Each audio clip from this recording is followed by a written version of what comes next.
All right, let's get into this incredible story.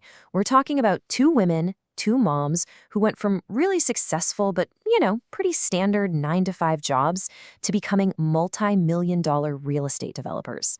It's a journey that completely flips the script on what financial security actually looks like. And the whole thing really kicks off with this powerful realization from Kareen.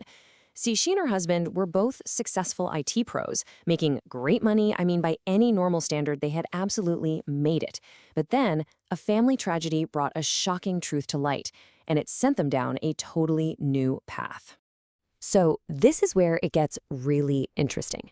The core of their story, the big light bulb moment for Nika and Kareen, was understanding the huge difference between being rich and being wealthy. And trust me, it's not just about words, it's a fundamental shift in how you think about money. Now, think about it like this. On one side, you've got the rich mindset, which is really an employee mindset, right? You're trading your time for a high paycheck. The second you stop working, the money stops coming in. But on the other side, you've got the wealthy or investor mindset. This is all about owning assets that make money for you, whether you're at a desk or on a beach. And this right here was the end game for them. This is what it was all about. Being wealthy meant building something real, something that would provide for their families for the long haul. It's about creating a legacy that isn't tied to clocking in and out every day. It's about real security, not just a big salary. So you might be wondering, how did this all begin? What was that first domino to fall? What's so wild is that they each had a totally different reason for starting. It just goes to show you there's no single right way to get into investing. For Nika, it was kind of a happy accident. She and her husband stayed at this amazing Airbnb, fell in love with the idea, and just decided to try and copy it in their own first home. Kareen's journey, though, man, it was born from heartbreak. It was a sudden, very intentional decision after her sister passed away, which forced her to face her own family's financial situation head on. And check this out. The payoff for Nika was immediate and frankly staggering. Just by renting out some rooms in her house, she was pulling in at least $3,000 a month. This cash covered their entire mortgage and all their expenses. And the funny thing is, they didn't even know it was a strategy called house hacking. To them, it was just common sense that paid off, big time. For Kareen, though, the motivation was just so much more raw. After her sister died, she had this absolutely devastating thought. Even with her great IT salary, she realized that if anything happened to her or her husband, that income was gone. Poof. And their kids would be left with nothing. That fear, that's what lit the fire for her to find a different way. So pretty quickly, they both realized that if they were going to do this for real, they couldn't just guess their way through it. They made a really smart decision to invest, not just in property, but in themselves. Their own education became their most powerful tool. And they didn't mess around. Their path was super methodical. They started with free 3-day workshops, they jumped on every free webinar they could find, and then they leveled up, paying for mentors and coaching. They were just sponges, staying up late after their day jobs, soaking up every bit of information. And this really became their guiding principle.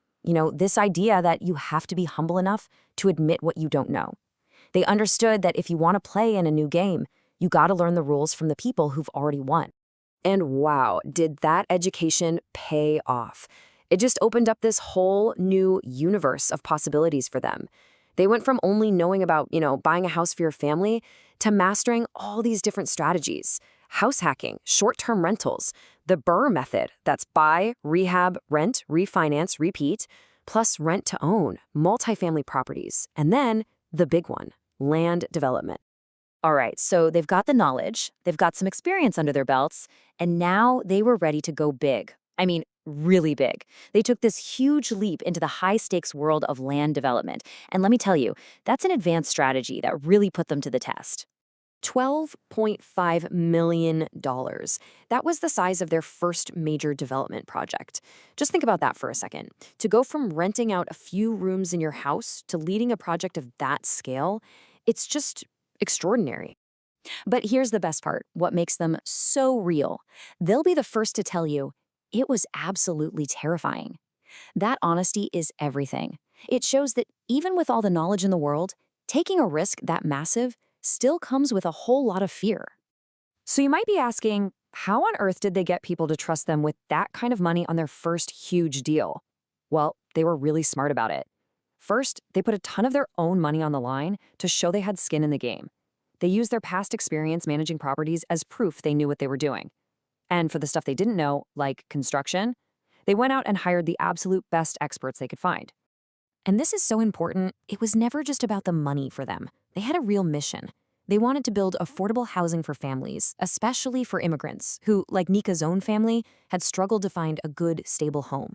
They proved you can do good while doing well. So, what's their message for you? For anyone out there, especially other parents trying to juggle everything? Well, they call themselves mom-vestors for a reason, to show that they're just normal people and that if they can do this, it's possible for you too.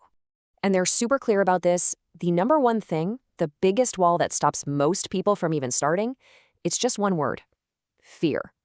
Fear of failing, fear of not knowing enough, fear of losing money. It's paralyzing. But I love how they think about this. It's not about avoiding failure. It's about reframing it.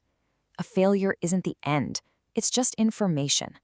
Every time you stumble, you learn something, and you move one step ahead of the person who is too scared to even try. You're not just failing, you're failing forward. So here's the key takeaway. They're not saying be fearless. That's impossible, right? They're saying, hey, that fear you're feeling, acknowledge it, know it's there, and then take one tiny step anyway. And that's really what it all comes down to, isn't it? After hearing their story, seeing them go from a simple idea to a multi-million-dollar reality, what's that one small step you can take today to move toward your own version of wealth?